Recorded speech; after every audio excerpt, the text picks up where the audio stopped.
ஹல்லேலூயா. Right, நாம் வேகமாக தேவ செய்திக்குள்ள போகலாம்.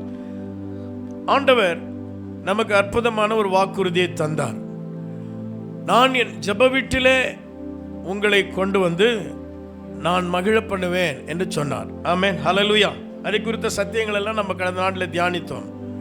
ஆண்டவர் நம்மை மகிழச் செய்வது அவருடைய விருப்பமாக இருக்குது. சஞ்சலம் தவிப்பும் ஓடிப்போகும், நித்திய மகிழ்ச்சி உங்கள் தலையின் மேல் தங்கும். இனி நீ அழுது கொண்டிராய், உன்னுடைய துயரத்துக்கு பதிலாக நான் துதியினுடைய ஆனந்த தைலத்தை நான் உனக்கு அபிஷேகம் செய்வேன் என்றெல்லாம் ஆண்டவர்கிட்ட சொல்லியிருக்கிறார். அப்போ ஆண்டவருடைய நோக்கம் என்னன்னா, நாம மகிழ்ச்சியா இருக்கணும். கரங்களை தட்டி கர்த்தருக்கு ஸ்தோத்திரம் சொல்லலாமா? Praise the Lord. ஸோ இப்படி மகிழ்ச்சி நிறைந்த இந்த உலக வாழ்க்கையில் ஒரு நபரை நான் சொன்னேன், தாவீதின் குடும்பத்தை சொன்னேன். ஒரு சிறந்த பக்தனும் யுத்த வீரனும் பாடலாசிரியரும் பாடகரும் தீர்க்கதரிசியும் இப்படி பல முகங்களை கொண்ட தாவீது தேவனுடைய இருதயத்துக்கேற்ற ஒரு நல்ல அரசனாக இருந்த போதும் அவன் வாழ்க்கையிலே சில சரிவுகள் வந்தது. ஆமென். அவன் தேவனுக்கு பிரியமில்லாத சில பாவங்களுக்குள்ளாய் உட்படுகிற சூழ்நிலையில் அவனுடைய மீறுதலும் அவனுடைய குற்றங்களும் அவனுடைய வாழ்க்கையிலே தேவன் பிற ஆமென் நியாய தீர்ப்பை கொண்டு வந்ததை நாம் வேதத்தில் வாசிக்கிறோம். எதை விதைக்கிறாயோ அதை அறுப்பாய் என்ற வார்த்தையின்படி அவன் செய்த தவறுகள் அவன் கண்ணுக்கு முன்பதாக அவனுடைய பிள்ளைகளுடைய வாழ்க்கையிலே அது நடந்தது. அவர்கள் தவறு செய்ய ஆரம்பித்தார். குற்றத்தின் மேல் குற்றம் செய்து ஆண்டவரை கோபப்படுத்தினார்கள். தாவீது தன் வாழும் காலத்திலேயே தான் பெற்ற பிள்ளைகள் செய்கிற தீமை மட்டுமல்ல, அவர்கள் தனக்கு விரோதமாக எழும்பின போது தன் தேசத்தை விட்டு அவன் வனாந்திரத்துக்கு சென்று அவன் தனிமைப்படுத்தப்பட்டவனாய் 4 ஆண்டுகள் பித்து பிடித்தவனைப் போல தன் சொந்த தேசத்தை விட்டு கால்நடையாக எல்லா ஆஸ்திகளுடைய ஒரு சிறந்த மன்னர் எல்லாவற்றையும் விட்டு ஓடி போகிற ஒரு சூழ்நிலைக்கு தள்ளப்பட்டான். இப்படிப்பட்ட சூழ்நிலையிலிருந்து ஆண்டவரை அண்டி அவருக்காக வாழ்ந்தபடினால்தான் அக்காலகட்டங்களில் அநேக சங்கீதங்களை அவர் பாடினார். அவைகள் எல்லாம் எழுதப்பட்டது. என் அருமையான தேவனுடைய ஜனமே, இப்படி தாவீது திரும்ப தன் தேசத்துக்கு விழுந்து போன தாவீதின் கூடாரத்தை எடுப்பித்து கட்டுவேன் என்று சொல்லி தேவன் திரும்பவும் ராஜ்யபாரத்திற்கு அவனை கொண்டு வருகிறதை பார்க்கிறோம். அவன் கண் முன்பாக தன் பிள்ளைகளுக்கும் தன் வாழ்க்கையில் நடந்த அந்த வேதனைகளைத்தான் வேதனைப்பட்டு தன் குற்றத்திற்காக உணர்வடைந்தவனாய் சங்கீதம் 51 அவன் எழுதுகிறான். 51ஆம் சங்கீதத்தில் ஆண்டவரே உமக்கு விரோதமாய் பாவம் செய்தேன், என்னை மன்னியும் என்று கெஞ்சுகிறான். என் அருமையான தேவனுடைய பிள்ளைகளே, என்னை உணர்வுள்ளவனாக்கும் பெரும் பாதகத்துக்கு நான் தப்புவேன் என்று சொல்லுகிறான். உம்முடைய நல்ல ஆவி என்னை விட்டு எடுத்து விடாதிரும் ஆண்டவரே என்று அவன் தேவ சமூகத்தில் தன்னுடைய தவறுக்காக வருந்தி அவன் கதறுகிறதை நாம் 51ஆம் சங்கீதத்தில் வாசிக்கலாம். அதன் தொடர்ச்சியாக 30ஆம் சங்கீதத்தில் இதே வண்ணமாய்த்தான் அவனுடைய துக்கம் துயரங்கள் அதிகமாக இருந்ததினாலே அப்படிப்பட்ட சூழலில் இந்த சங்கீதமும் அப்படித்தான் பாடப்பட்டிருக்கலாம் என்று அருமையான தேவனுடைய பிள்ளைகளை சொல்லப்படுகிறது. அவன் சொல்லுகிறான், இப்படி சொல்லுகிறான், என்னுடைய வாழ்க்கை எதை மாற பண்ணினாராம்? எதுங்க? புலம்பலை. அல்லேலூயா. இப்படி புலம்பி கொண்டிருந்த தாவீது அவனுடைய புலம்பலை ஆனந்த களிப்பாய் அவர் மாற்றுகிறார். அல்லேலூயா. ஒரு மாற்றத்தை தேவன் ஏற்படுத்தி துயரப்பட்ட தள்ளப்பட்ட வாழ்க்கையில பல சிறுமைகளை அடைந்த அந்த அரசனுக்கு தேவன் திரும்பவும் அவனை மகிழ பண்ணுகிற ஒரு தெய்வம் தான் நம்முடைய தெய்வம். கைகளை தட்டி கர்த்தரை ஸ்தோத்திரம் பண்ணலாமா? நான் வேகமா சொல்லிட்டேன். தேவ ஜனமே கவனியுங்கள். அப்படியானால் இந்த ஆராதனைக்கு வந்திருக்கிற நீங்களும் கூட அப்படித்தான். தேவன் உங்களை கொண்டு வந்ததின் நோக்கம் நீங்கள் துயரத்தோடு இருப்பதற்கல்ல, உங்கள் துயரத்தை உங்கள் நிந்தையை நீக்கி உங்களை ஆனந்த களிப்போடு கூட உங்களை மகிழ்ச்சியினால் உடுத்தும்படி ஆண்டவருடைய சமூகத்தில் கொண்டு வந்திருக்கிறார். அதனால தான் ஆண்டவரை ஆராதிக்கிற இந்த 4 பேரை என்ன நாளுங்க? மன மகிழ்ச்சியின் நாள். கைகளை தட்டி கர்த்தரை ஸ்தோத்திரம் பண்ணுங்க. இப்படி சொல்லு, இது ஆண்டவர் உண்டு பண்ணின நாள், இதுல களி கூர்ந்து மகிழ கடவோம். ஹல்லேலூயா. 100ஆம் சங்கீதத்தில் தாவீது சொல்றார், தேவாலயத்துக்கு போவோம் என்று சொன்ன போது ஒரு மாதிரி இருந்துச்சு. அப்படியா? மிகுந்த சந்தோஷம் அடைந்தேன். ஹல்லேலூயா.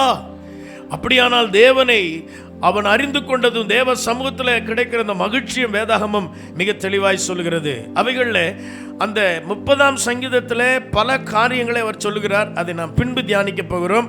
அதுக்கு முன்பதாக நாம் மகிழ்ச்சியோடு இருக்க வேண்டுமானால் 3 காரணங்கள், மகிழ்ச்சியை கொடுப்பதற்கு 3 இடங்களை குறித்து 3 சத்தியங்களை நான் உங்களுக்கு சொல்ல நான் ஆசித்தேன். கடந்த வாரத்தில் நான் அதை சொன்னேன். 1, அவர் சமூகத்தில் நமக்கு பரிபூரண ஆனந்தம் அல்லது மகிழ்ச்சி உண்டு. அல்லேலூயா. முதலாவது, ஆண்டவருடைய சமூகம் நமக்கு மகிழ்ச்சியை கொடுக்கிற உண்டு. ஆண்டவருடைய சமூகத்தை விட்டு ஓடின சிலரை நான் உங்களுக்கு முன்பாக வைத்தேன். அருமையான தேவனுடைய பிள்ளைகளே, பலர் தேவ சமூகத்தை விட்டு ஓடி போனார்கள். அப்படிப்பட்டவர்களை நான் உங்களுக்கு பட்டியலிட்டு சொன்னேன். அவர்களெல்லாம் தேவ சமூகத்திட்டு ஓடி போனதினாலே அந்த ஆசீர்வாதத்தை இழந்து போனார்கள். முதலாவதாக பலரை நான் உங்களுக்கு சொன்னேன். வஸ்தி தன்னுடைய ஸ்தானத்தை விட்டு போனால் அவள் தன் ராஜ்யபாரத்தை என்ன செய்தாள்? அவள் பட்டத்து ராணி என்பதை இழந்து போனாள். பொருளாசை கொண்ட கேயாசி அடுத்த தீர்க்கதரிசியா வர வேண்டியவன், அந்த ஸ்தானத்தை அவன் இழந்து போகிறான்.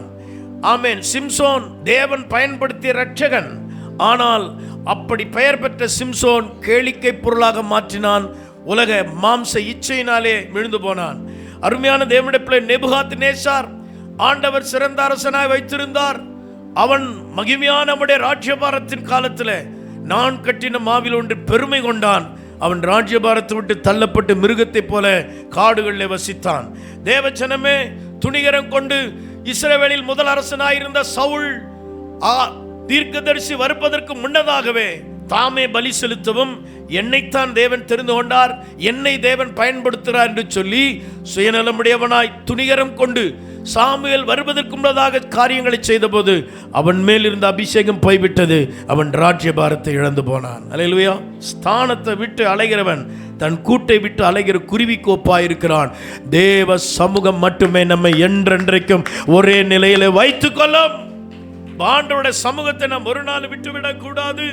அருமையான தேவனுடைய பிள்ளை, ஏலியின் குமாரர்கள் ஆசாரியனாய் இருந்தும் அவனுடைய குமாரர்கள் செய்த தவறான துணிகரமான காரியங்களினாலே, தவறான நடக்கையினாலே அந்த குமாரர்கள் மீண்டும் அந்த பட்டத்து அந்த இடத்திற்கு ஆசாரியர்களாக வருவதற்கு இல்லாமல் அவர்கள் ஒரு அடையாளமாக, ஒரு தவறான அடையாளத்துக்குரியவர்களாக மாற்றப்பட்டார்கள். என் அருமையான தேவனுடைய பிள்ளைகளே, அது மாத்திரமல்ல, புதிய ஏற்பாட்டு காலத்துக்கு வரும்பொழுது யூதாஸ், ஆண்டவர் தெரிந்து கொள்ளப்பட்ட சீடன் யூதாஸ், பண ஆசை கொண்டு அவன் சீடனாய் இருக்க வேண்டி, இன்றைக்கும் யூதாஸின் தேவாலயம் போட்டிருக்கணும், ஆனால் அதை இழந்து போனான். அவன் ஸ்தானத்தில் இன்னொரு சீடன் நியமித்தார்கள். அவர் பேர் என்னங்க? மத்தியா. அல்லேலூயா. பர்திலேமேயு எனப்பட்ட மத்தியா, அவரை தான் அங்கு கொண்டு வந்தார்கள். தேவ பிள்ளைகளே, தன் ஸ்தானத்தை இழந்து போனான். சீடன் என்பதில் இருந்து அவன் தள்ளப்பட்டு போனதை பார்க்கிறோம். லோத், ஆபிரகாமுக்கு உடன் வந்த சகோதரன் லோத், அவன் சோவாருக்கு போகிற வழியிலே சோதம் கொமோரா என்கிற பட்டணத்தின் வளத்தையும் செழிப்பையும் பார்த்து, உலக அந்த கவர்ச்சியை பார்த்து, என் அருமையான தேவனுடைய பிள்ளைகளே, அவன் பார்வை தவறாய் இருந்ததினாலே அவன் தான் ஆபிரகாமுக்கு கொடுக்கப்பட்ட அந்த ஆசீர்வாதத்தை அவன் இழந்து போகிறான். அவன் சந்ததியும் சபிக்கப்பட்ட சந்ததியாக அவன் தள்ளப்பட்டு போகிறதை நாம் பார்க்கிறோம். தேவ ஜனமே, அருமையான கர்த்தருடைய பிள்ளைகளே, அதன் பின்பு நாம் பார்க்கிறோம், பழைய ஏற்பாட்டு காலத்திலே முதல் பிள்ளைகளாகிய ஆதாமுடைய குமாரனாகிய காயின், ஆபேல், இந்த 2 பிள்ளைகளுக்குள்ளும் ஆபேல் செய்த பலியை கர்த்தர் ஏற்றுக்கொண்டதினாலே, அவன் காரியங்கள் எல்லாம் சிறப்பாக இருக்கிறதுனாலே, ஒருவர் நல்ல விதமாக இருந்தால் மற்றவர்களுக்கு பிடிக்காமல் போகும் என்று சொன்னால், உங்களுக்கும் காயினின் எண்ணம் இருக்கிறது. காயினுக்குள்ளே காய்மாக்காரம் வந்தது. காயின் தன் சகோதரனை கொலை செய்து போட்டான். பொறாமையினால் இது நடந்தது நாம் வேதத்தில் வாசிக்கிறோம். என் அருமையான தேவனுடைய பிள்ளைகளே, தாவீதின் குமாரன் அப்படித்தான் ஒழுக்கக்கேடாக அம்னோன் என்கிற குமாரனுடைய செயலாலே தாவீதினுடைய கூடாரம் விழுந்து போனதை பார்க்கிறோம். அதன் பின்பு யூதாவுடைய வாழ்க்கையில பார்க்கிறோம். அதன் பின்பு பல காரியங்களை வேதத்திலிருந்து நாம் பார்க்க முடியும். பலர் தன் ஸ்தானத்தை இழந்து போகிறதை, ஐஸ்வர்யவான் தன் ஸ்தானத்தை இழந்து போகிறதை, தனக்கு வைக்கப்பட்டிருக்கிற லட்சியத்தை, ஆசீர்வாதத்தை இழந்து போகிறதை பார்க்கிறோம்.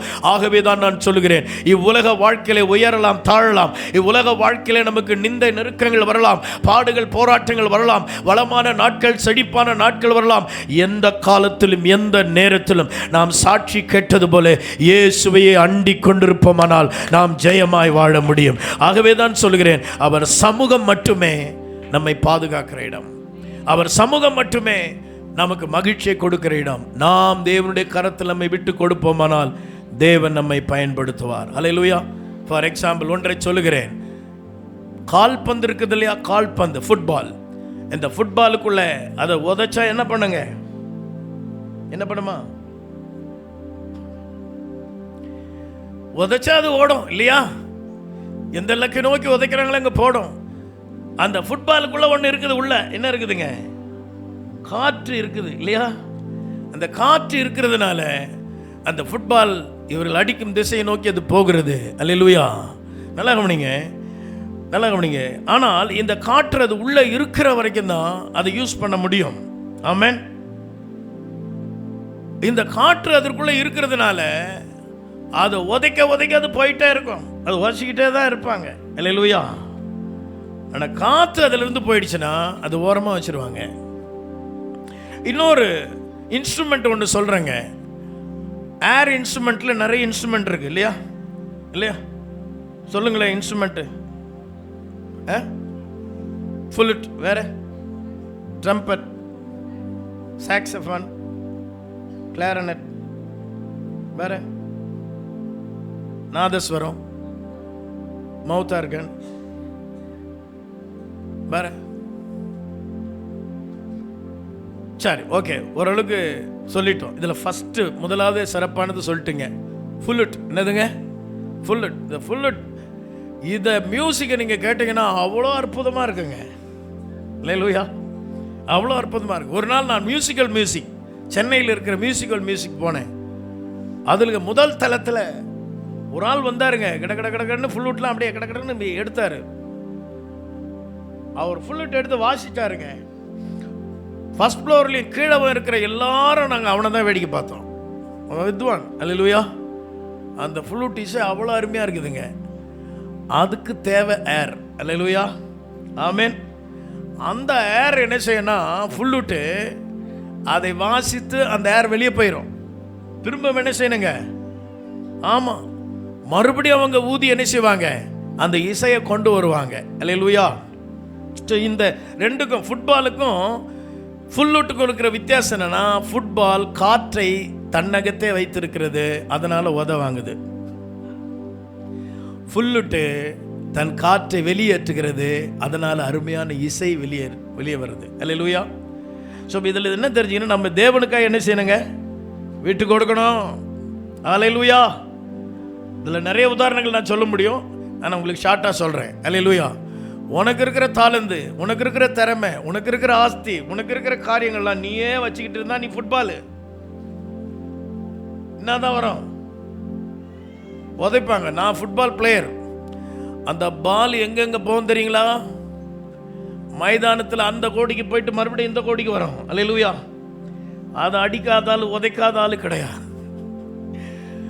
ஆகவே உன் வாழ்க்கையில் இருக்கிற திறமைகள், தாளந்துகள், செல்வம் எல்லாவற்றையும் சாட்சி கேட்டது போல நீங்கள் பகிர்ந்து கொடுக்கிற ஒரு ஃபுல்லுட்டாக இருக்க வேண்டும். அல்லேலூயா. நீங்கள் வெளியேற்றினால் நல்ல இசை வரும்.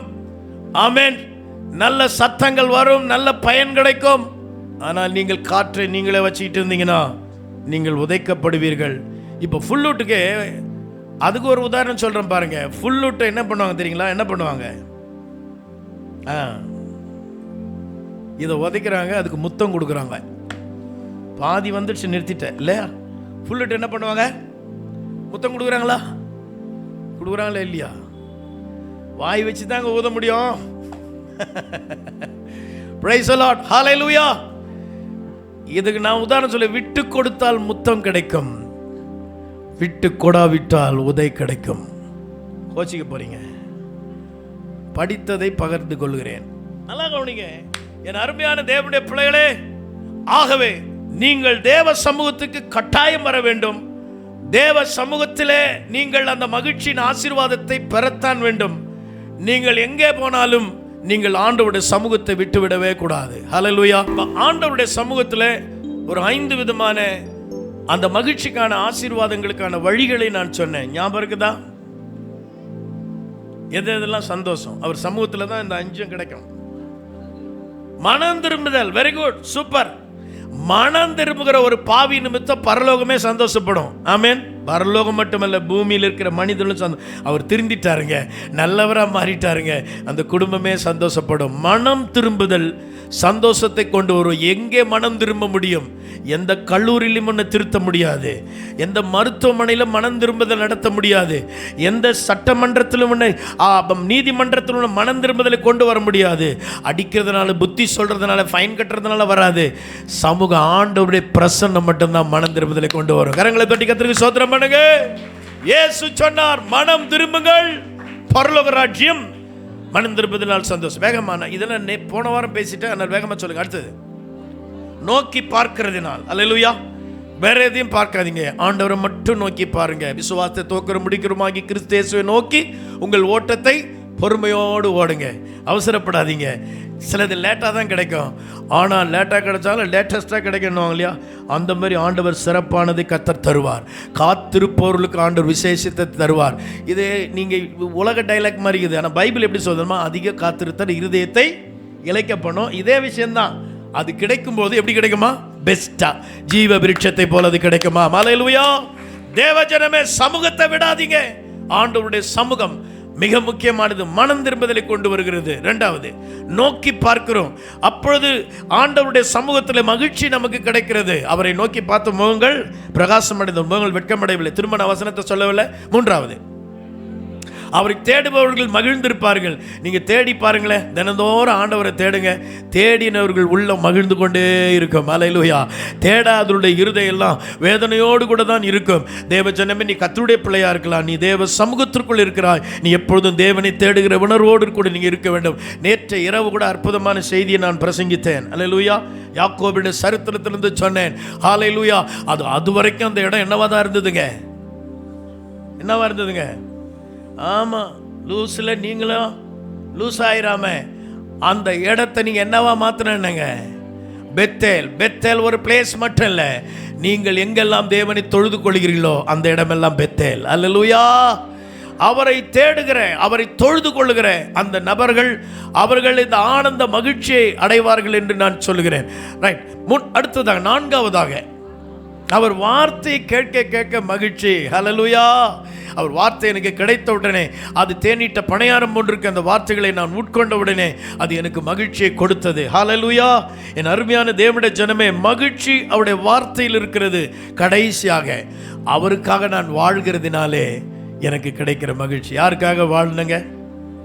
ஆண்டவருக்காக. யாருக்காக வாழ்க்கை? இந்த வாழ்க்கை யாருக்காக? பக்கத்தில் கைப்பிடிச்ச கொஞ்ச காலம்தான் இருக்க போறீங்க. அந்த வாழ்க்கையை இயேசுக்காக வாழ்ந்துட்டு போங்களேன். அல்லேலூயா. நல்லா கவனிங்க. இயேசுக்காக எப்படி வாழணுமா? தேவ சித்தமே அறிந்து சொற்படி கேட்டு நடக்கணும். சுயங்களெல்லாம் என்ன செய்யணுமா? நிறைய பேர் நினச்சிக்கிறாங்க, அப்படியே போலீஸ்கார மாதிரி வந்துட்டு போவாங்க சர்ச்சுக்கு. பக்கத்தில் கூட அப்படி சிரிக்க மாட்டாங்க. அல்லேலூயா. சிலர் கையை கொடுக்க மாட்டாங்க, சிலர் விசாரிக்க மாட்டாங்க, ஒரு சின்ன வேலை செய்ய மாட்டாங்க, அப்படியே சீரியஸாகவே வச்சுப்பாங்க. கர்த்தர் உங்களை ஆசீர்வதிப்பாராக. ஆமென். சீரியஸில் இன்னொரு சீரியஸாக இருக்குது இல்லையா? ஆகவே நீங்கள் எப்படி இருங்க? ஃப்ளெக்சிபிளாக இருங்க. நீங்கள் உங்களை லகுவாக்கி உங்களை விட்டு கொடுங்க. ஆமென். ஃபுட்பால் ஃபுல்லுட்டு ஞாபகம் வச்சுக்கோங்க. உங்களை விட்டு கொடுங்கள். தேவச்சனமே, ஒவ்வொரு நாளும் தேவ சித்தமே அறிந்து சொற்படி கேட்டு நடக்கணும். நீங்கள் கோபமாகவே இருந்தீங்கனாலும் சாதிக்க முடியாது. நீங்கள் அன்பு காட்டாமல் இருந்தால் எதையும் சாதிக்க முடியாது. நீங்கள் கொடுக்காமலே இருந்தால் எதையும் சாதிக்க முடியாது. நீங்கள் ஜெபிக்காமல் இருந்தால் எதையும் சாதிக்க முடியாது. தேவஜனமே, நீங்கள் ஒவ்வொரு நாளும் இதுதான் வாழ்க்கை நீங்கள் நினைக்காதீங்க. ஒவ்வொரு நாளும் அவருடைய சித்தம் வித்தியாசமாக உங்களை நடத்துவார். கைகளை தட்டி கர்த்தருக்கு ஸ்தோத்திரம் பண்ணுங்க. ஆகவே தேவ பிள்ளைகளை பாருங்க, உங்களுடைய வாழ்க்கையில் நீங்கள் விட்டு கொடுக்க வேண்டும். தேவ சித்தத்திற்கு உங்களை அர்ப்பணித்து வாழ கற்றுக்கொள்ள வேண்டும். அப்படி அர்ப்பணித்தால் ஆண்டவர் உங்களை அதிகமாக ஆசீர்வதிப்பார். அதிகமாக கேட்டாரா? எந்த நிலைமையிலும் எதுக்கு விட்டு கொடுக்கணுங்க? ஆண்டவருடைய நோக்கம், திட்டம், தேவ சித்தம், அதுதான் நம்முடைய ஃபோக்கஸாக இருக்கணும். அல்லேலூயா. ஆகவே தேவ சமூகத்தில் கிடைக்கிற 5 காரியங்களை நான் உங்களுக்கு சொன்னேன். நான் வேகமாக கடந்து போகிறேன். அடுத்த ஒரு விஷயத்துக்கு நம்ம போயிடலாம், நமக்கு நேரம் இல்லை. ஆகவே அருமையான கர்த்தருடைய ஜனமே கவனிங்கள். 2வதாக, நம்பிக்கையில சந்தோஷம். எதில் சந்தோஷங்க? நம்பிக்கையில சந்தோஷம். இதெல்லாம் ஒரு எளிய வார்த்தைகள் தான், ஆனால் இதில் இருக்கிற ஆழமான விஷயத்தை நம்ம புரிந்து கொள்ள வேண்டும். நீதிமொழியின் புஸ்தகம் 10:28, பிரசங்கின் புஸ்தகம் 3:12. முடிஞ்சா வாசிங்க, இல்லைன்னா நான் அடிச்சு தட்டு போயிட்டே இருப்பேன். சகரியா 8:19. இந்த வசனங்கள்லாம் வாசிக்கிறீங்களா? நீதிமான்களின் நம்பிக்கை மகிழ்ச்சியாகும், துன்மார்க்கருடைய அபேட்சையோ அழியும். பாருங்க, துன்மார்க்கருடைய அபேட்சையோ அழிவு, வேதனை, துன்பம். ஆனா நீதிமானுடைய நம்பிக்கை என்னங்க? மகிழ்ச்சி. சொல்லுங்க ஹல்லேலூயா. உங்க பக்கத்தில் இருக்கிறவங்களாம் யார் தாங்க என்னமான்? சொல்லுங்க, நீதிமான் நீங்கள். ஹல்லேலூயா. உங்க நம்பிக்கை என்னவா இருக்கணும்? மகிழ்ச்சியா இருக்கணும். ஹல்லேலூயா. நான் நம்புகிற எல்லாவற்றிலும் அவர் எனக்கு செய்வார், நான் நம்பி இருக்கிறவர் இன்னார் என்று அறிந்திருக்கிறேன் என்று பவுலடிகள் சொல்லுகிறார். என் நம்பிக்கை ஒரு நாள் வீண் போகிறதில்லை, அவரே நான் நம்பி இருக்கிறேன். ஹல்லேலூயா. என்ன துன்பம், என்ன பாடுகள், என்ன கஷ்டங்கள் வந்தாலும் எனக்கு இருக்கிற பெரிய சந்தோஷம் என்னன்னா, நான் அவரை நம்பி இருக்கிறேன். ஹல்லேலூயா. நல்ல கையை தட்டி ஆமென். அந்த நம்பிக்கை உங்களை வெட்கப்படுத்தாது. அந்த நம்பிக்கை, நீதிமானில் நம்பிக்கை மகிழ்ச்சி, நீதிமானின் நம்பிக்கை மகிழ்ச்சி. வேகமாய் வாசிக்கலாம். சகரியான் புஸ்தகம் 8:19. 4ஆம் மாதத்தின் உபவாசமும் 5ஆம் மாதத்தின் உபவாசமும் 7ஆம் மாதத்தின் உபவாசமும் 10ஆம் மாதத்தின் உபவாசமும் யூதா வம்சத்தாருக்கு மகிழ்ச்சியாகவும் சந்தோஷமாகவும் நல்ல பண்டிகைகளாகவும் மாறி போகும். ஆகையால் சத்தியத்தையும் சமாதானத்தையும் சிநேகியும் என்று சேனைகளின் கர்த்தர் சொல்லுகிறார். யூத வம்சத்தாருக்கு மகிழ்ச்சி. ஒவ்வொரு மந்த்தும் சொல்றாருங்க, சந்தோஷமாகும். பண்டிகை காலமாக அது இருந்தது. யூதர்களுக்கு எப்பவுமே சந்தோஷம் தாங்க. இது எஸ்தர் புஸ்தகத்துக்கு நீங்க போனீங்கன்னா அங்க இருக்கிற பிரச்சனை, கலக்கம், போராட்டம் எல்லாம் என்னவா மாறிடுச்சிங்க? மகிழ்ச்சியின் கொண்டாட்டத்தின் நாட்களாய் மாறியது. அருமையான தேவனுடைய பிள்ளைகளை, நெகேமியான் புஸ்தகத்துக்கு போங்க. மகிழ்ச்சியா இருப்பது நம்முடைய பலன் என்று சொல்லுகிறார். விசாரப்பட வேண்டாம், இது துக்கிக்கிற நாட்கள் அல்ல. என்ன நாட்கள்? நான் கடந்த வாரத்திலே சொன்னேன், 2 காரியம் மனுஷனுக்கு கொடுக்கப்பட்டிருக்கிறது. பிரசங்கின் புஸ்தகம் 3:17 அருமையான தேவனுடைய பிள்ளை வாசிக்கிறோம். 3:12 வாசிக்கிறோம். மகிழ்ச்சியா இருப்பதும் உயிரோடு இருக்கையில் நன்மை செய்வதுமே அல்லாமல் வேறொரு நன்மையும் மனுஷனுக்கு இல்லை என்று அறிந்தேன். வேறொரு நன்மை மனிதனுக்கு கொடுக்கப்படவில்லை. ஒரு மனுஷனுக்கு இந்த உலகத்தில் கொடுத்திருக்கிறது, பெரிய பிளாட் இருக்கலாம், பெரிய ஆமென் தோப்பு இருக்கலாம், பெரிய படிப்பு இருக்கலாம், பெரிய அழகு இருக்கலாம், பெரிய பலன் இருக்கலாம், இந்த உலகத்தில் செல்வாக்கு இருக்கலாம், செல்வம் இருக்கலாம். எது இருந்தாலும் 2 தாங்க மனுஷனுக்கு. எத்தனையோ நடிகர்கள், எத்தனையோ பெரிய மனிதர்கள், எத்தனையோ பிஸ்னஸ் செய்கிறவங்க மாய்த்து கொள்றாங்க. காரணம் என்ன தெரியுமா? அவங்களுக்கு எது இல்லைங்க? மகிழ்ச்சி இல்லை. மகிழ்ச்சி எங்க கிடைக்கும்? அவர் சமூகத்தில். அல்லேலூயா. எப்படி கிடைக்கும்? அவர் மேல் நம்பிக்கை வைப்பதினாலே. ஒருவேளை நீங்கள் சர்ச்சைக்கு வரலாம், ஆனால் கர்த்தர் மேலே நம்பிக்கை இல்லைன்னா உங்கள் மகிழ்ச்சி நீங்கள் இழந்து போக முடியும். உங்கள் ரட்சிப்பின் சந்தோஷத்தை இழந்து போய் ஒரு வேதனை உள்ள நாட்களை உணர முடியும். பாடுகள் நிறைந்த நாட்களை நீங்கள் உணர முடியும். உங்கள் நம்பிக்கை எதன் மேலெல்லாம் இருக்கணும் என்பதை நான் இப்பொழுது சொல்லுகிறேன். தேவ பிள்ளைகளே, நீதிமானின் நம்பிக்கை மகிழ்ச்சியானால், அருமையான தேவனுடைய பிள்ளை, உங்களுடைய மகிழ்ச்சி எங்கே வருகிறது என்று சொன்னால், சத்தியத்தை கேட்கிறதுனாலே உங்களுடைய வாழ்க்கையில் இந்த மகிழ்ச்சி இருக்கிறது. ஹல்லேலூயா. கொலோசியர் புத்தகம் 1:7 இப்படி வாசிக்கிறோம். வேகமாய். ஒருவர் ஆபகுக் 3:17. அத்திமரம் துளிர் விடாமற் போனாலும், திராட்சை செடிகள் பழம் கொடாமற் போனாலும், ஒலிவ மரத்தின் பலன் அற்று போனாலும், வயல்கள் தானியத்தை விளைவியாமற் போனாலும், கிடையில் ஆட்டு மந்தைகள் முதலற்று போனாலும், தொழுவத்திலே மாடு இல்லாமற் போனாலும். உங்களுக்குள்ள ரகசியம் இருக்கிறது என் அருமையான தேவ பிள்ளையே. உங்களுக்குள்ள ரகசியம். என்ன சிஸ்டர், எத்தனை கஷ்டம் வந்தாலும் சந்தோஷமா இருக்கிறீங்க, எவ்வளோ பாடுகள் இருக்கு, ஆனாலும் சர்ச்சைக்கு போறீங்க. உங்களுக்குள்ள ஒரு ரகசியம் இருக்குது. தேவ ஜனமே, எந்த சூழ்நிலை நீங்க ஆண்டவரை பின்பற்றுறீங்க, என்ன காயப்பட்டாலும் ஆண்டவரை பின்பற்றுங்க, எத்தனை நிந்தை வந்தாலும் ஆண்டவரை ஃபாலோ பண்றீங்க. என்ன அந்த ரகசியம்? என்னங்க ரகசியம்? நீங்க தப்பு செய்ய மாட்டீங்க, விக்கிரத்துக்கு படைச்ச சாப்பிட மாட்டீங்க, நீங்க பொய் சொல்ல மாட்டீங்க. என்னங்க ரகசியம்? அந்த ரகசியத்தை தான் சொல்றார் கடைசியா. புறஜாதிகளுக்குள்ளே விளங்கிய இந்த ரகசியத்தில் உள்ள மகிமையின் ஐஸ்வர்யம் இன்னதென்று தேவன் தம்முடைய பரிசுத்தவான்களுக்கு தெரியப்படுத்த சித்தமானால், கிறிஸ்துவானவர் மகிமையின் நம்பிக்கையாக உங்களுக்குள் இருப்பதே அந்த ரகசியம். அந்த ரகசியம் என்ன? கிறிஸ்துவானவர் மகிமையின் நம்பிக்கையாய் உனக்குள் இருக்கிறார். கையை தட்டி கர்த்தருக்கு ஸ்தோத்திரம் பண்ணுங்க. ஒரு நம்பிக்கை. என்ன நம்பிக்கைங்க? ஒரு ரகசியம் உங்ககிட்ட இருக்குது. அது அநேகரை மகிழ வைக்கும். உன்னையும் மகிழ வைக்கும், அநேகரை வாழ வைக்கும், உன்னையும் வாழ வைக்கும். ஒரு ரகசியம் இருக்குது. நீங்கள் ஜெபம் பண்ண அற்புதம் நடக்கும். அவங்க வேதனையில் இருப்பாங்க, நீங்கள் பேசினா ஆறுதல் அடைவாங்க. உங்களுக்குள்ளே ஏதோ ஒன்று இருக்குதுங்க, ஒன்றும் கிடையாதுங்க. அந்த ரகசியம் என்னன்னா, கிறிஸ்து உங்களுக்குள்ளே மகிமையாக இருக்கிறார். அந்த நம்பிக்கை தான் கையை தட்டி ஆண்டவர் மகிமைப்படுத்துங்க. கிறிஸ்துவானவர் மகிமை நம்பிக்கையாய் உனக்குள்ளே இருப்பதே அந்த ரகசியம். ஹல்லேலூயா, ஹல்லேலூயா. வேற ஒண்ணுமே கிடையாதுங்க. வெறும் ஆளா நான் வந்தேன் ஊழியத்துக்கு வரும்போது. 2 பேண்ட் ஷர்ட்டு, ஹல்லேலூயா.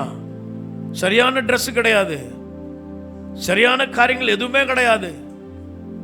ஆனால் தேவ பிள்ளையில ஒண்ணு எடுத்துட்டு வந்தேன். எதுங்க? மகிமையின் நம்பிக்கையாகிய கிறிஸ்துவை. கைகளை தட்டி கர்த்தருக்கு ஸ்தோத்திரம் பண்ணுங்க. ஹல்லேலூயா. பைபிள் எடுத்துட்டு வந்தாலும் நம்பிக்கை இருக்கணுமே. நான் கர்த்தருக்குள் மகிழ்ச்சியாயிருப்பேன், என் ரட்சிப்பின் தேவனுக்குள் களி கூறுவேன். களி கூறுவேன், அதான் முக்கியம். சந்தோஷமா இருப்பேன், களி கூறுவேன். இப்போ இந்த காலத்தில் எழுதுனா ஆமென். அரிசி டப்பாவில் அரிசி இல்லாமல் போனாலும், வங்கியில் என்னுடைய அக்கௌண்ட்டில் பேலன்ஸு இல்லாமல் போனாலும், அல்லேலூயா, இந்த மாதம் என் கணவருக்கு சம்பளம் வராமல் போனாலும், சொல்ல முடியுமா? கொஞ்சம் குறைஞ்சிட்டாலே சிஸ்டருங்க முகமெல்லாம் அப்படியே வாடி ஒரு மாதிரி ஆயிடும் இல்லையா? சொல்லுங்க. போனாலும் போனாலும் போனாலும் கர்த்தருக்குள் மகிழ்ச்சியா இருப்பேன். பலன் இல்லாமல் போனாலும், யாரும் மதிக்காமல் போனாலும், பசங்க கீழ்ப்படியாமல் போனாலும், அல்லேலூயா, கர்த்தருக்குள், பாஸ்டர் என்னை பாராட்டாமல் போனாலும் கர்த்தருக்குள். சொல்லி பாருங்க.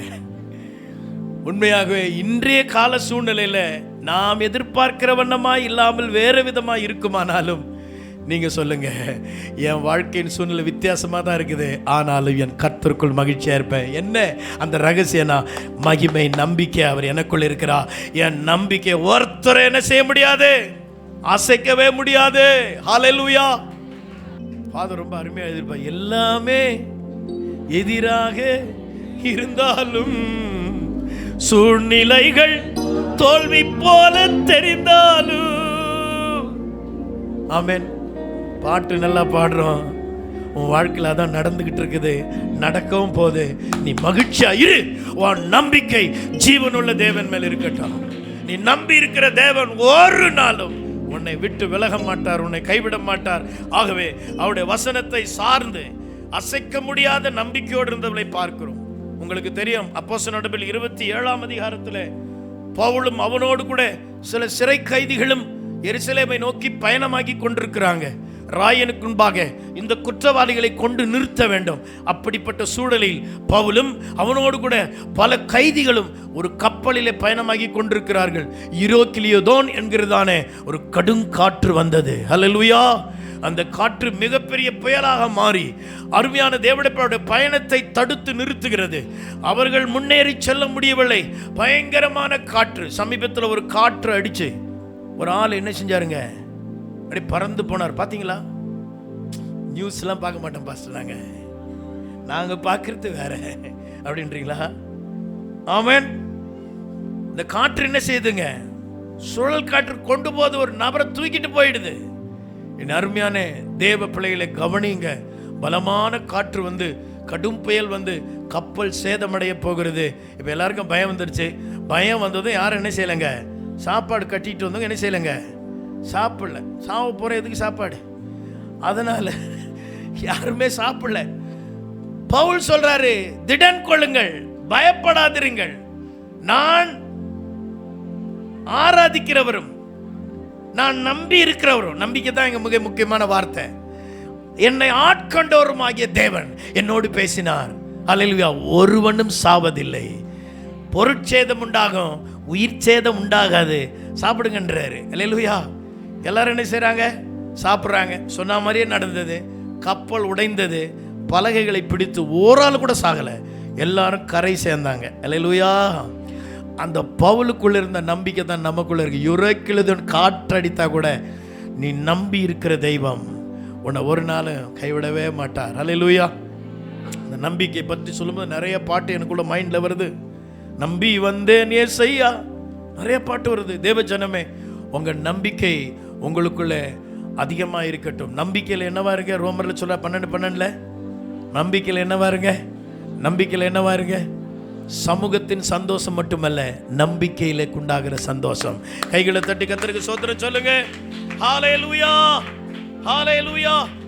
ரைட். இந்த நம்பிக்கையோடு நாம் வாழணும்னு சொன்னா சில காரியங்களை நம்ம தவிர்க்கணும்.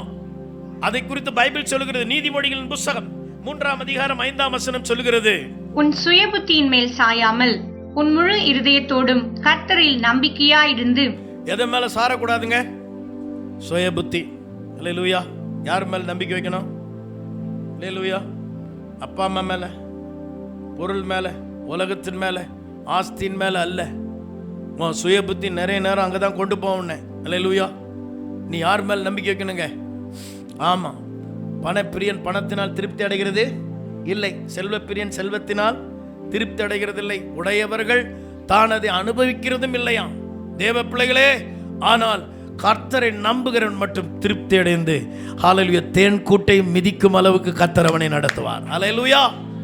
அவர் அவனை சந்தோஷிப்பிக்க செய்வார், அவன் முடிசூட்டுவார், அவனை உயர்த்தி வைப்பார், அவனுக்கு துணை செய்வார். ஏன்னா என்னை நம்பி இருக்கிற என் பிள்ளைகளுக்கு நான் இதை செய்வேன் என்று ஆண்டவர் இத்தனை வாக்குத்தத்தங்களை சொல்லி இருக்கிறார். ஆகவே நம்ம எதை சாரக்கூடாதுங்க? சொந்த புத்தியை சாராத. ஹalleluya.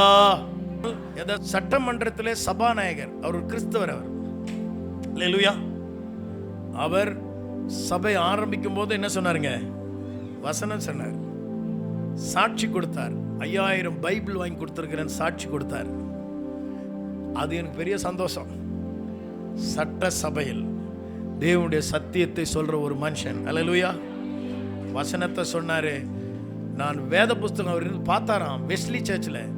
அவர் அழகா சொல்றாரு. அது ராயப்பட்டால் இருக்கிற வெஸ்லி சர்ச்சில் பார்த்த நிறைய பேர் பைபிள் இல்லாமல் போறாங்க. என் மனைவியோடு பேசினேன். கொஞ்சம் கொஞ்சமா வாங்கி கொடுத்துருக்கிறாருங்க. 5 பைபிள், 50 பைபிள், 100 பைபிள், அப்படியே என்ன செஞ்சிருக்கிறாருங்க. அவர் கஷ்டத்திலும் எல்லாம் கொஞ்சம் கொஞ்சமா வாங்கி கொடுத்து அநேருக்கு 5000 பைபிள் கிட்ட கொடுத்துருக்கிறேன்றாருங்க. ரொம்ப சந்தோஷமான விஷயம் இல்லையா? இதெல்லாம் கர்த்தர் செய்கிறார். ஆமென். இதெல்லாம் ஆண்டவர் செய்கிறார். ஆகவே பார்லிமெண்ட்டிலும் கர்த்தர் அதை தொனிக்க செய்வார். செய்வாரா செய்ய மாட்டாரா? எல்லாத்தையும் மாற்றி அமைப்பார். ஆண்டவரால் கூடாத காரியம் ஒன்றுமில்லை. ராஜாக்கள் யார் வந்தாலும் சரி, ராஜாக்களை ஆளுகிறவர் நம்முடைய ஆண்டவர். ஆமென். அவர்கள் நீர்க்கால்களைப் போல அவருடைய எண்ணங்களையும் யோசனைகளையும் மடைமாற்றுகிற அந்த வல்லமை அவரிடத்தில் உண்டு. ஆகவே நீங்க அவர்களை ஆண்டு கொள்ளுங்கள் ஜெபம் பண்ணும். தீமோத்தேயுவில் சொல்றார், உங்களை ஆளுகிறவர்களுக்காக அதிகாரமுள்ள யாவருக்காக நீங்கள் என்ன செய்யுங்கள்? இப்படியே என்ன செய்யுங்க? வேண்டுதல் செய்யுங்கள், விண்ணப்பங்கள் செய்யுங்கள் சொல்லப்பட்டிருக்கிறது. 1 பேதுரு 3ஆம் அதிகாரம் 15ஆம் வசனம், யோபின் புத்தகம் 13ஆம் அதிகாரம் 15ஆம் வசனம், கர்த்தராகிய தேவனை உங்கள் இருதயங்களில் பரிசுத்தம் பண்ணுங்கள், உங்களில் இருக்கிற நம்பிக்கையை குறித்து உங்களிடத்தில் விசாரித்து கேட்கிற யாவருக்கும் சாந்தத்தோடும் வணக்கத்தோடும் உத்தரவு சொல்ல எப்பொழுதும் ஆயத்தமாயிருங்கள். எப்பொழுதும் ஆயத்தமா இருங்க. மற்றவர்களுக்கு காஸ்பல் சொல்லவோ, மற்றவர்களுக்கு உபதேசம் பண்ணவோ, மற்றவர்களுக்கு ஆலோசனை சொல்லவோ உங்கள் உள்ள நம்பிக்கையில அப்படி சொல்றார். அல்லேலூயா. உங்களுக்குள்ள என்ன இருக்குதுங்க? நம்பிக்கை இருக்கு. இப்ப நான் சொல்றேன், பிரதர் கவலைப்படாதீங்க, கர்த்தர் உங்களை ஆசீர்வதிப்பான்னு சொல்றேன். எப்படி சொல்றேன்? நான் அதை அனுபவிச்சிருக்கிறேன். எனக்கு அதன் மேல நம்பிக்கை இருக்குது. என் ஆண்டவர் செய்வார்னு எனக்கு தெரியும். அந்த நம்பிக்கை வச்சு நான் மற்றவர்களுக்கு ஆலோசனை சொல்லுகிறேன், புத்தி சொல்லுகிறேன், போதனை பண்ணுகிறேன்.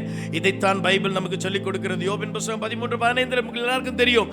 அவர் என்னை கொன்று போட்டாலும் அவர் மேல் நம்பிக்கையா இருப்பேன். ரொம்ப ஆபத்தான ஒரு வசனம். அல்லேலூயா. நம்ம ஈஸியா சொல்ல முடியாது. இதை இன்னைக்கு சாயங்காலமா அடி வந்தாலும் வரும். அவர் என்னை கொன்று போட்டாலும் அவர் மேல் நம்பிக்கையா இருப்பேன். அல்லேலூயா. ஆக்சிடென்ட் ஆயிடுச்சு, மாடு வந்து விழுந்துடுச்சு, பைக்கு முன்னாடி வந்து விழுந்துச்சு, எத்தனை அடிங்க, 3 முறை ஆக்சிடென்ட். ஆனாலும் இந்த வாத்தியார் ஆண்டவர் மேல என்ன செஞ்சாங்க? நம்பிக்கையா இருந்தார். அல்லேலூயா. பரத்திலிருந்து ஜெயம் வரும். எங்கிருந்து ஜெயம் வருங்க? அல்லேலூயா. ரைட், போட்டும் முடிக்க போறேன் தேவ ஜனமே. ஆகவே அவர் நம்மை தான் நேசிக்கிற எந்த புத்திரனை என்ன செய்கிறார்? சிட்சிக்கிறார். அவர் காயப்படுத்தி காயம் கட்டுகிற தேவன். அவரை தானே நம்பணும். கையை தட்டி கர்த்தருக்கு ஸ்தோத்திரம் பண்ணுங்க. ஹல்லேலூயா, ஹல்லேலூயா. அருமையான தேவ பிள்ளைகளே, தன் தாய் தகப்பன் எப்படியோ அவர்கள் உன்னை சீர்படுத்தும்படி உன்னை கண்டிப்பார்கள், தண்டிப்பார்கள். ஆனால் நீ கெட்டு போவதற்கல்ல, உன்னை உயர்த்துவதற்கு அவள் அரும்பாடுபடுவார்கள். அதுபோலதான் ஆண்டவரும் நம்ம என்ன செய்வாருங்க, நமக்கு சில சிக்ஷை அனுமதிப்பார். அந்த நேரத்தில் சோர்ந்து போகாதீங்க, அப்பொழுதும் கர்த்தர் மேல நம்பிக்கை வைங்க. சிலர் சொல்றாங்க, இயேசுவே தான் நம்பி இருந்தாங்க, ஏன் அவர் செத்துட்டாரு, ஏன் சாவக்கூடாதா? ஆனா இங்க அவர் சொல்லியிருப்பார், கிறிஸ்துவனுக்கு ஜீவன் அதுதான் வந்தது, அவர் சொன்னதுதான் அங்க வந்தது. அல்லேலூயா. இங்க மட்டும் சொல்றது, அங்க வந்துட்டு அந்த இயேசுயா அப்படி விட்டாரு, ஏசு அப்படி, நீ யாரு கேள்வி கேட்க? அவர் 5 வருஷத்துக்கு முன்னாடியே சாக வேண்டியவர், இதுவரைக்கும் தேவன் வழி நடத்தி வந்திருக்கிறார். அல்லேலூயா. ஆகவே அதை கவனிப்பார் யாரும் இல்லை, நீதிமான் எடுத்துக்கொள்ளப்படுகிறான், புத்திமான்கள் ஆமென் ஹல்லேலூயா தீங்கு வருவதற்கு முன்னதாகவே அவர்கள் கடந்து போகிறார்கள். தேவ பிள்ளைகளை கவனிங்கள், கவனிங்கள். நாம் தேவனை கேள்வி கேட்க முடியாது, கர்த்தர் மேல நாம் என்ன செய்ய வேண்டும்? அசைக்க முடியாத நம்பிக்கை உண்டு. ஆகவே அவரை நம்புகிறவனை கிருபை சூழ்ந்து கொள்ளும். 32:10 சங்கீதத்தில் வாசிக்கிறோம். நாகும் 1:7 அவரை நம்புகிறவர்கள் அவர் அறிந்திருக்கிறார். யாரெல்லாம் கர்த்தர் நம்புறாங்களோ அவங்களை அறிந்திருக்கிறார். வேதம் சொல்லுகிறது, நீதிமொழிகள் 16:20 சொல்லுகிறது, கர்த்தரை நம்புகிறவன் பாக்கியவான். அல்லேலூயா. பல காரியங்களை சொல்லி உங்கள் நம்பிக்கை இழக்காமல் நம்பிக்கையில் உறுதியாய் நில்லுங்கள். நம்பிக்கையில் நீங்கள் சந்தோஷமாயிருங்கள். நம்பிக்கையின் மூலமாய் கிடைக்கிற அந்த சந்தோஷம் உங்கள் வாழ்க்கை இறுதி வரைக்கும் பாதுகாக்கும். முதலாவது சமூகத்தை விட்டுறாதீங்க, ரெண்டாவது நம்பிக்கை விட்டுறாதீங்க. யார் என்ன சொன்னாலும், துருபதேசத்தை கொண்டு வந்தாலும், மனதை மயக்கினாலும், என்ன சொன்னாலும், நீங்கள் நம்பி இருக்கிற தேவன் மேலும் வார்த்தையின் மேலும் அருமையான தேவனுடைய அசைக்கப்பட முடியாத நிலையில் நீங்கள் இருங்கள். கர்த்தர் எனக்கும்பாய் நான் வைத்திருக்கிறேன். ஒரு நம்பிக்கையோடு சொல்றார், நான் என்ன செய்வதில்லை, அசைக்கப்படுவதில்லை. பாலாசியர் லாரி அப்படின்ற ஒரு தேவ மனுஷர் இருந்தார். அல்லேலூயா. என்ன லாரி? நீங்க வேற எதுனா Tata lorry, Ashok Leyland lorry சொல்லிட போறீங்க. பால் ஆசிர் லாரி அவர் பேர் என்னங்க? இந்த பாலாசியர் லாரி என்கிற தேவ மனிதனை கர்த்தர் வல்லமையாக பயன்படுத்தினார். சென்னை பீச்சில் மீட்டிங் நடந்தா அமைஞ்சகரில் இருக்கிற ஆவி ஓடும். எங்கெல்லாம் பேய் பிடிச்சிருக்குதோ அதெல்லாம் பீச்சுக்கு ஓடும். அப்படி தேவன் அவரை பயன்படுத்தினார். அருமையான தேவனுடைய பிள்ளைகள், அநேக நோய்கள் குணமானது, அநேகருடைய வாழ்க்கை மாற்றம் நடந்தது. பவானி அம்மாவுக்கு தெரியும், அவருடைய குடும்பம் கூட அவருடைய காரியங்களை ஒரு நாள் ஆண்டவர் அறியும்படியான ஒரு வாய்ப்பை கர்த்தர் கொடுத்தார். தேவ பிள்ளைகளே, இந்த பாலாசியர் லாரியை கர்த்தர் வல்லமையாய் பயன்படுத்தினார். ஆனால் ஒரு நாள் இந்த பாலாசியர் லாரி தேவன் செய்த அற்புதங்கள், தேவன் பயன்படுத்திய விதங்கள், அவருடைய வாழ்க்கையில கர்த்தர் மேல் இருந்த நம்பிக்கை மாறி, சவுல் ராஜா எப்படி சொன்னான, என்னை கர்த்தர் பயன்படுத்துகிறார், நான் ஏன் சாமுவேலுக்கு காத்திருக்க வேண்டும், நான் தான் ஜெயஸ்தம்பம் நாட்டுவேன் என்று சொன்னான் அல்லவா? அதே போல் பாலாசியர் லாரிக்குள்ளே ஒரு இருதயம் இப்படி தோன்ற ஆரம்பித்தது. கர்த்தர் என்னை பயன்படுத்துகிறார், நான் சாதாரண நபர் அல்ல, நான் ஒரு அவதாரம் என்று சொல்ல ஆரம்பித்தார். அல்லேலூயா. இறுதியாக அருமையானது முத்துகிருஷ்ணன் என்ற பெயரை மாற்றிக்கொண்டு, அருமையானவர்களே, இந்த பாலாசியர் லாரி தேவனால் பயன்படுத்தப்பட்ட தேவ மனுஷன், அவன் இயேசு கிறிஸ்துவை விட்டு நான் கல்கி அவதாரம் என்று சொல்லி தன்னை மாற்றிக்கொண்டார். அல்லேலூயா. என்ன பெரிய ஷாக்குன்னா, அவர் எழுதின பாட்டு இன்ன வரைக்கும் பாடிக்கிட்டு இருக்கிறாங்க. இன்ன வரைக்கும் புராட்டஸ்டன்ட் சபையெல்லாம் கல்யாணம் நடந்தாவே பூ ரோஜா பூ வாசமாய் என்ற ஒரு பாடலை பாடுவாங்க, தெரியுங்களா? ஆமாம், புராட்டஸ்டன்ட் சபையில் உங்களுக்கு தெரியும், பூவை தூவி அந்த பாட்டு பொண்ணு மாப்பிள்ளை வரும்போது பாடுவாங்க. ஹல்லேலூயா, ஆமென். ஆகவே ரோஜா பூ வாசம் மலர்களாம் நாம் என்கிற அந்த பாடலை அவர் எழுதிய பாடல் இன்றைக்கும் பாடப்படுகிறது. அது மட்டுமல்ல, நான் சிறுவனாயிருக்கும் போது இதை பாடிக்கிறேன். கட்டடம் கட்டிடும் சிப்பிகள் நாம் கட்டிடுவோம் கிறிஸ்தேசுவுக்காய். ஹல்லேலூயா. இப்படி இந்த பாடல் எழுதினவர். இதை விட இன்னும் ஆச்சரியம், இன்னொரு பாட்டு இருக்குதுங்க. ஹல்லேலூயா. காலமோ செல்லுதே, வாலிபம் மறையுதே. ஹல்லேலூயா. எண்ணங்கள் வீணாகும். ஹல்லேலூயா. கல்வியும் வீணாகும். மகிமையில் இயேசுவை தரிசிக்கும் வேளையில் அந்த நாள் இன்ப நாள், பாக்கிய நாள். இந்த பாடலாம் தினகர் ஐயா, ஆமென், ஸ்தோத்திரம். அருமையான கர்த்தருடைய அகஸ்டின் ஜெபக்குமாரெல்லாம் அந்த பாட்டை அடிக்கடி பாடுவாங்க. மகிமையில் தேவனை சந்திக்கிற ஒரு நாள் இருக்கிறது. இந்த சிறப்பான பாடல்களை எழுதிய மனிதன் வழுவி போனார். ஏன்? உங்க நம்பிக்கை உங்ககிட்ட இருக்கக்கூடாது. எதை சார்ந்து இருக்கணுங்க? வேத வசனத்தை சார்ந்து. அல்லேலூயா. நீங்க வழுவி போறதுக்கும் ஆண்டவரை விட்டு விலகி போறதுக்கும் துருபதேசங்களை கண்டு ஜனங்கள் தூரம் செல்கிறதுக்கு காரணம் என்ன? வசன அடிப்படை இல்லைனா உன்னை பிசாசு வழுவி போக செய்வான். உன் நம்பிக்கை கர்த்தருடைய வார்த்தை, கர்த்தர் மேல் அசைக்கப்பட முடியாத நம்பிக்கை இருக்கணும். ஹல்லேலூயா. அதனால்தான் வேதாகமத்தில் இவ்வளவு சான்றுகள் நமக்கு எழுதி வைக்கப்பட்டிருக்கிறது. ஆகவே என்னை கேட்டுக்கொண்டிருக்கிற அருமையான தேவனுடைய ஜனமே, உன் சுய புத்தியை ஒரு நாளும் சாராதே. அல்லேலூயா. அங்கே போனால் இது கொடுக்குறாங்களா, இங்கே போனால் வாரி வழங்குறாங்களா, இங்கே போனால் வழங்குவாங்க. எங்கே போக முடியாதுங்க? பரலோகம் போக முடியாது. ஆமென். மன்னா சலிப்பாக தான் இருக்கும். ஆனால் கானானுக்குள்ள அவர்களை மன்னா தான் சாப்பிட்டு பிழைச்சி கொண்டு போக வைத்தார். அது தேவன் கொடுக்கிற உணவு. உன்னை தேவன் நடத்துகிற இந்த வாழ்க்கையில் ஒரு நாளும் சோர்ந்து போகாதே. கர்த்தரையே நம்பிக்கொண்டிரு. ஹல்லேலூயா. விசுவாசத்தை துவக்கிறோம் முடிக்கிறோமாகிய கிறிஸ்து இயேசுவை நோக்கி உங்கள் ஓட்டத்தை பொறுமையோடு ஓடுங்கள். கர்த்தர் உங்களோடு கூட இருப்பாராக. 2 விஷயத்தை சொன்ன, இன்னொரு விஷயத்தை இன்னொரு நாளைக்கு சொல்கிறேன். கவனியுங்கள். மகிழ்ச்சி எங்கெங்கே இருக்கிறது? அவனுடைய சமூகத்தில். 2வது மகிழ்ச்சி அவர் மேல் நாம் வைத்திருக்கிற நம்பிக்கையில். அல்லேலூயா. ஆகவே நம்பிக்கை இழக்காதிருங்கள், நம்பிக்கையில் சந்தோஷமாயிருங்கள். கர்த்தர் உங்களோடு இருப்பார். கர்த்தர் உங்களை கொண்டு பெரிய காரியங்களை செய்வாராக என்று வாழ்த்துகிறேன். நாம் யாவரும் எழுந்து நின்று ஒரு பாடலை பாடுவோம். அதன் பின்பு நாம் காணிக்கை செலுத்தி நாம் ஜெபித்து முடிக்க இருக்கிறோம். ஆகவே நாம் எல்லாரும் எழுந்து நிற்கலாமா? ஒரு பாடல் ஒன்றை பாடுவோம். நாம் யாவரும் சொல்லும், என் ஆத்துமாவே கர்த்தரை ஸ்தோத்திரி, முழுமே பரிசுத்த நாமத்தை ஸ்தோத்திரி. என் ஆத்துமாவே கர்த்தரை ஸ்தோத்திரி, அவர் செய்த சகல உபகாரங்களை மறவாதே. ஆமென். நம்முடைய கர்த்தராகிய இருக்கிற இயேசு கிறிஸ்துவின் கிருபையும் பிதாவாகிய தேவனுடைய அன்பும் பரிசுத்த ஆவியானுடைய அன்யோன்யமும் வழி நடத்துதலும் சமாதானம் இன்னும் என்றும் சதா நாட்கள் நம் அனைவரோடு கூட என்றும் நிலைத்திருந்த ஆசீர்வதித்து காப்பதாக. ஆமென். ஹல்லேலூயா. ஹல்லேலூயா. God bless you. கர்த்தர் உங்களை ஆசீர்வதிப்பாராக.